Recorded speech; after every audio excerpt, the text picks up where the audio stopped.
After teasing us for weeks with trailers showing off the Pixel 8 series, Google is now ready to give us all the details about its latest flagships.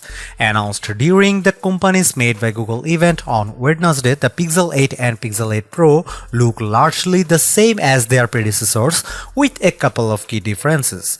The regular Pixel 8 is slightly smaller, which makes it easier to use with one hand. Meanwhile, the Pro model has a new matte finish, upgraded cameras, and an integrating temperature sensor.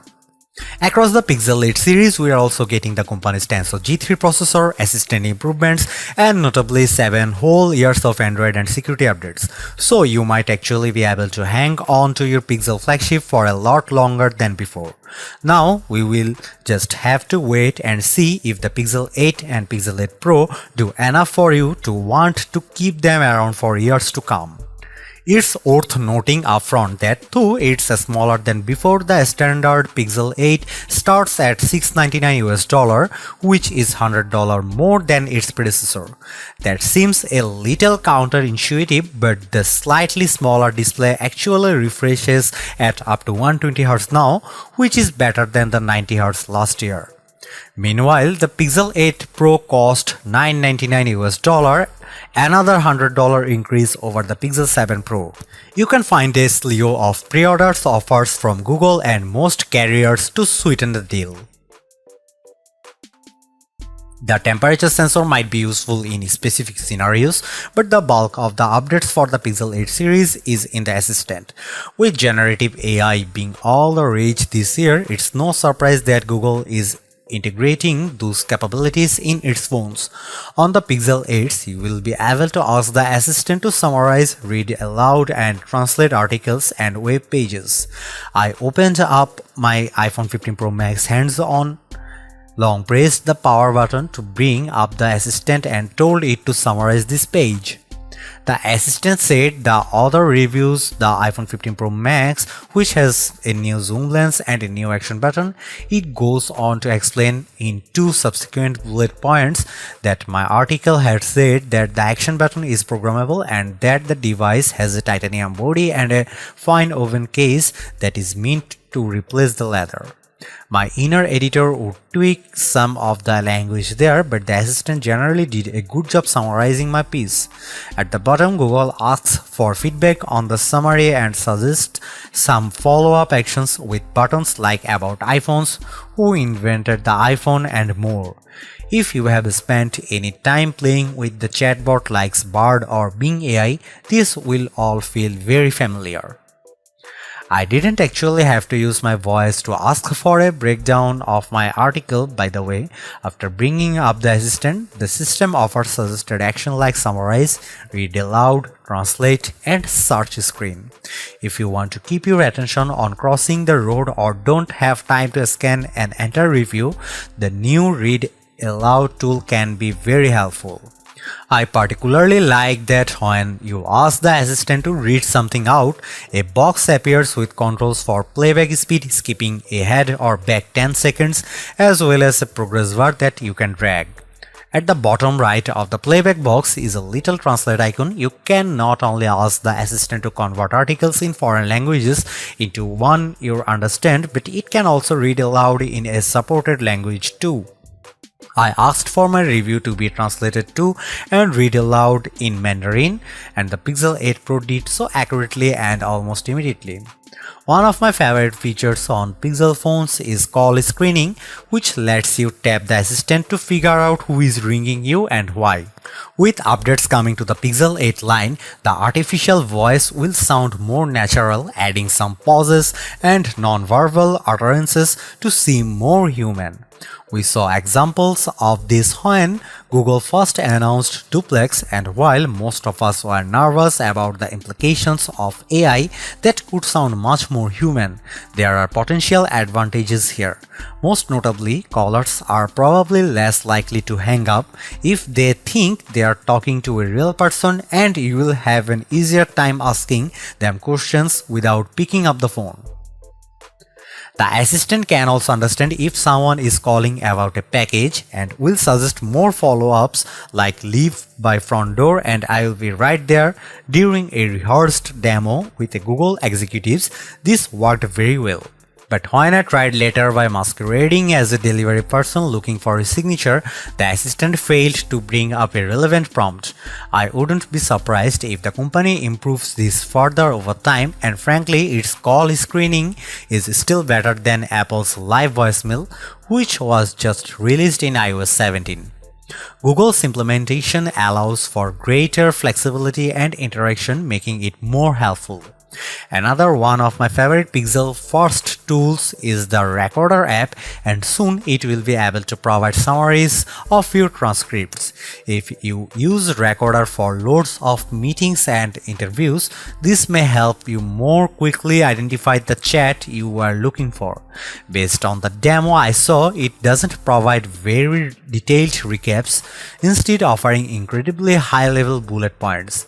Reporters like myself will probably still need to spend a lot of time picking out noteworthy quotes.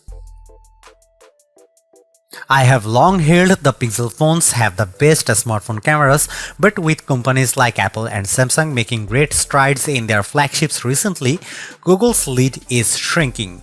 The company was late to shift to multi-sensor setups, relying heavily on its software prowess to make up for lacking hardware in the past.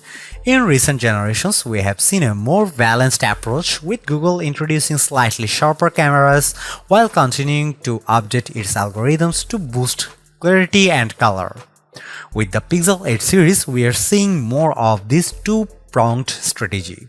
The Pixel 8 Pro is getting a sharper 48-megapixel ultra-wide camera, while the telephoto system's 48-megapixel sensor is using a lens with an improved f2.8 aperture but slightly wider field of view than last year. Its primary camera has the same 50-megapixel setup as before, though Google says its f1.68 lens has 2x optical quality compared to last year's f1.85 glass. Meanwhile, the standard Pixel 8's main camera is the same as the Pixel 8 Pro's, which is slightly better than the Pixel 7.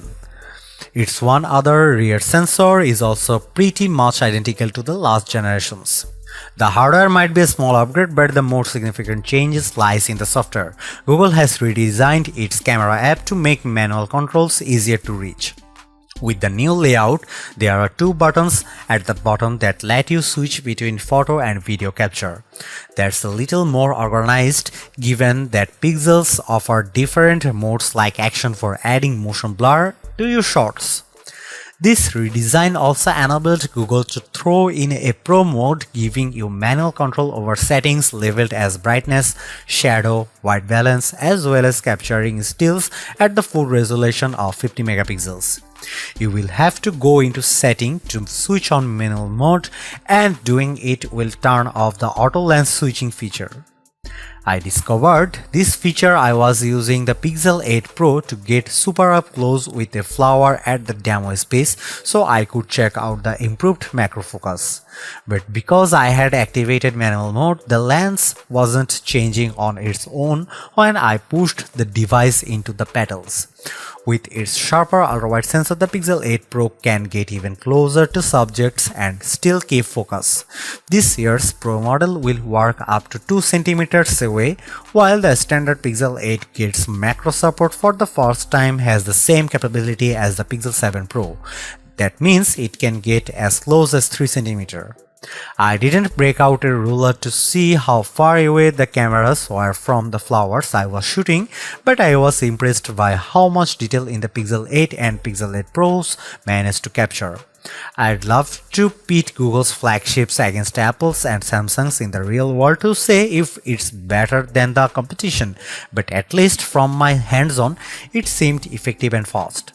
I also checked out the Pixel 8 Pro's 5x telephoto system by zooming into items at a breakfast buffet about 15 feet away and was able to read words on the cards identifying the types of milk available. Again, I can't say how well this compares to Samsung's Space Zoom or the iPhone 15 Pro Max yet. Some of the biggest improvements to the Pixel 8's cameras are in video recording and processing. The main new feature is Video Boost, which will upload your clips to the cloud for enhancement using Google's more powerful processors. These include applying HDR+, enhanced color grading, and for the first time, night side video. In a sample, Google showed me a scene of someone seemingly kicking a ball into a net by themselves in the dark. Looked so much brighter after Video Boost that I was able to see that there was a second person in the shot. I am a bit skeptical about this feature because it requires you to send a file to Google servers and it's not clear how long it will take for the results to come back. The company said it could be a few hours or longer depending on the length of the video. It's also coming later this year and won't be available at launch, so there is still some time before we can check it out for ourselves. I am more intrigued, however, by the Google is calling Audio Magic Eraser. Just as the Magic Eraser for images can improve photo bombers in the background, this new tool can reduce background noise in your videos. I was shown a sample video of a street performer playing on an instrument and a siren blaring by, overpowering the music. After Audio Magic Eraser was applied, the sound of the passing vehicle was noticeably reduced. Though it was not completely eliminated, it was definitely less distracting. There are plenty of other new features coming to the Pixel 8 series, including an improved best take that lets you pick your favorite shot of each person in a group photo. Magic Editor, which was introduced at Google I/O this year, will also be available when the new flagship launch. Finally, the Pixel 8 Pro's 10.5MP selfie camera is getting autofocus, while the regular Pixel 8 also has a 10.5MP selfie sensor but with fixed focus. In addition to camera's assistant and the temperature sensor, there are some updates across the Pixel 8 series worth mentioning.